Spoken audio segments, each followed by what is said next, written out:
आरक्षणात शिरलेल्या बोगस जाती काढून टाका अशी मागणी जरांगे पाटलांनी केली। 1994चा जी.आर. रद्द करण्याची मागणीही त्यांनी केली। तर 94चा जी.आर. देशपातळीवर लागू झाला आहे। देशाच्या लोकसंख्येत तुम्ही फक्त 2% आहात असं उत्तर ओबीसी नेते लक्ष्मण हाकेंनी दिले।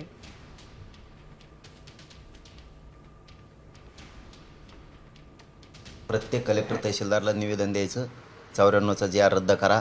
दुसरी मागणी त्यात घ्यायची, 2% 50%च्या वर ते रद्द करा।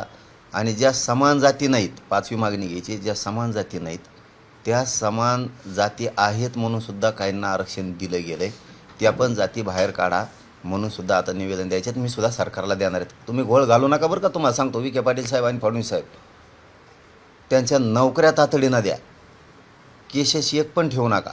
94चा जी.आर. रद्द करायला देश पातळीवर हा जी.आर. लागू झालेला आहे। मंडल आयोग म्हणतात त्याला, मंडल कमिशन म्हणतात। तू म्हणाव महाराष्ट्रामध्ये आणि देशाच्या लोकसंख्येमध्ये 2% आहेस, त्यामुळे तू उगाच इथं महाराष्ट्रामध्ये गल्लीत गोंधळ आणि दिल्लीत मुजरा। तुम्हाला दिल्लीत काय स्थान आहे ते आम्ही महाराष्ट्रानं बघितलेलं आहे।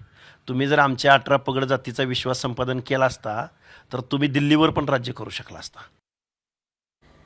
तर जो जी.आर. रद्द करण्याची मागणी जरांगे करतायत तो 1994चा जी.आर. काय बघूया आपण ग्राफिक्सच्या माध्यमातून। 1994 साली पवार मुख्यमंत्री असताना आरक्षणाचा जी.आर. निघाला। 94च्या जी.आर. नुसार ओबीसी आणि व्हीजेएनटी एकत्र, धनगर आणि वंजारींना उपवर्ग करून ओबीसीतून त्यांना आरक्षण देण्यात आलं। तर जी.आर. नुसार धनगरांना 3.5% तर वंजारींना 2% आरक्षण दिलं। ओबीसी आरक्षण आधी 10% होतं, ते 10 वरून 19% झालं।